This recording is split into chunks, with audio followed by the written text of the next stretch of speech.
우리는 오늘 말씀에서 홍해의 기적을 경험한 지 불과 한 달이 지난 이스라엘 백성들의 모습을 봅니다.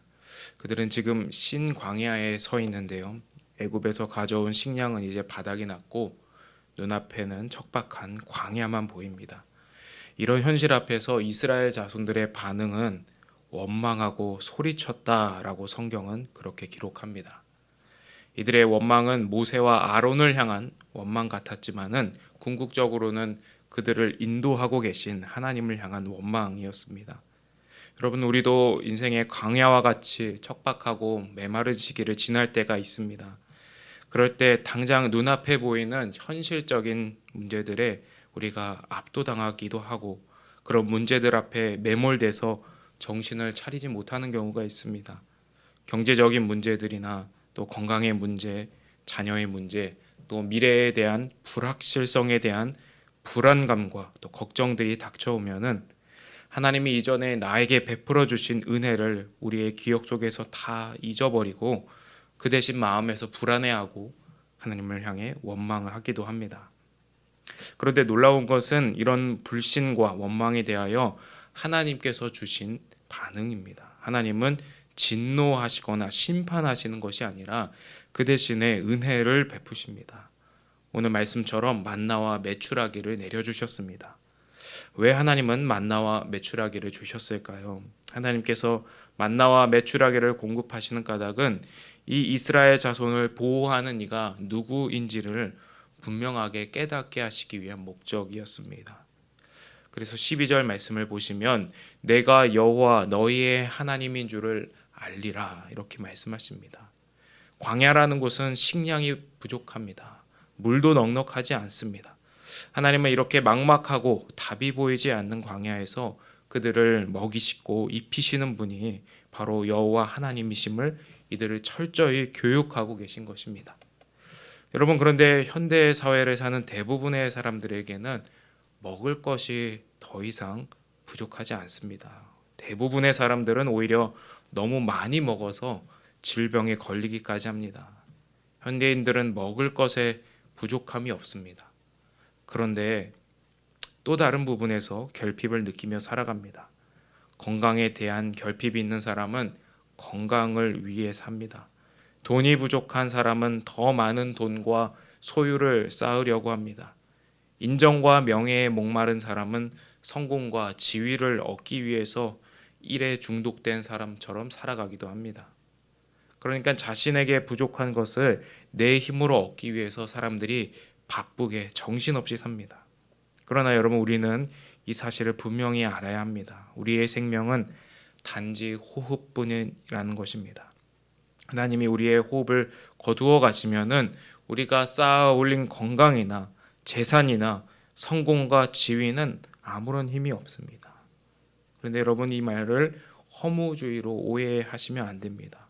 결국 아무것도 필요 없다. 모든 것은 헛되니 어차피 죽으니 대충 살자라는 말이 아닙니다. 세상의 떡이 채울 수 없는 영혼의 빈 자리가 있다는 것입니다.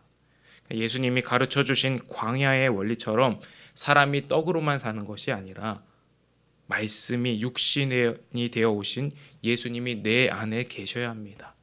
예수님과 연합되어야 정말 하나님이 목적하신 인생, 하나님이 약속하신 풍성한 삶을 살게 되는 것입니다. 요한복음 6장의 말씀에 보면 예수님 이렇게 말씀하셨습니다. 이것은 하늘에서 내려온 떡이니 조상들이 먹고도 죽은 그것과 같지 아니하여 이 떡을 먹는 자는 영원히 살리라. 그렇다면 여러분, 우리는 생명의 떡으로 오신 이 예수님과 연합된 삶 어떻게 살아갈 수 있을까요? 오늘 출애굽기 16장 말씀에서 만나와 메추라기 사건이 말하는 두 가지 영적인 원리를 우리는 기억해야 합니다. 첫 번째는 우리는 매일 은혜를 간구하는 지혜가 필요합니다. 하나님께서는 만나를 하루 동안 사용할 양식으로 주십니다. 일용할 양식으로 베푸십니다. 그러니까 하나님 한 달치 식량을 한꺼번에 주시지 않았습니다. 매일 아침 나가서 그날 먹을 것을 거두게 하십니다. 날마다 하나님을 의지하는 방법을 배우게 만든 것이죠. 여러분, 우리에게도 이런 매일 새로운 은혜가 필요합니다. 목회자인 저에게도 매일같이 성령 하나님의 새롭게 하시는 은혜가 필요합니다. 과거의 은혜가 아니라 오늘의 은혜가 필요합니다. 예배당에 처음 앉아서 드리시는 기도의 제목이 어떤 것인가요? 저는 이렇게 기도의 자리에 나올 때 항상 이 기도로 나아갑니다. 주여 나를 불쌍히 여기소서. 주님 나를 불쌍히 여겨 주십시오. 이 기도를 드립니다. 여러분에게도 은혜의 문을 여는 기도가 있으십니까? 하나님은 은혜를 구하는 자를 결코 외면하지 않으십니다. 마지막 두 번째로 예수님과 연합된 삶을 살기 위한 영적인 원리는 원망과 불평은 영적인 장애물을 만들게 되고 우리의 영적인 성장을 방해한다는 것을 알아야 합니다. 오늘 말씀은 놀랍게도 원망하고 있는 이 이스라엘 자손들에게 하나님께서 은혜로 공급해 주시는 사건이 나타납니다.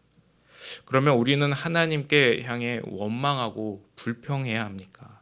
결코 아닙니다. 사도 바울의 교훈처럼 죄가 넘치는 곳에 은혜가 넘친다고 해서 우리가 죄를 더 적극적으로 지어야 하는 것이 아닌 것과 같은 원리입니다.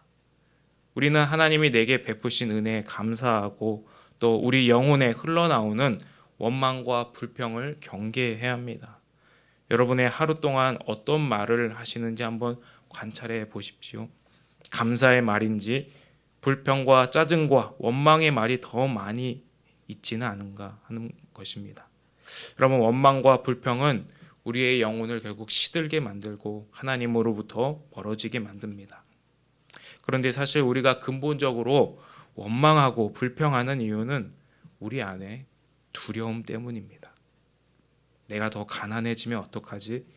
내가 더 건강을 잃으면 어떡하지?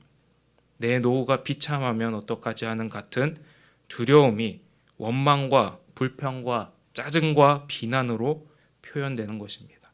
그뿐만 아니라 내 안에 잘못된 두려움이 우리 신앙생활의 모습과 태도를 결정짓기도 합니다. 여러분, 그래서 우리 안에 있는 근원적인 문제인 이 두려움을 이기기 위해서는 예수 그리스도의 주권을 내 영혼에 선포하셔야 합니다. 시편의 기자가 자신에게 선포한 것처럼 내 영혼아 두려워하지 마라. 내 영혼아 잠잠하라. 주님이 너를 지키신다. 주님이 너를 붙드신다.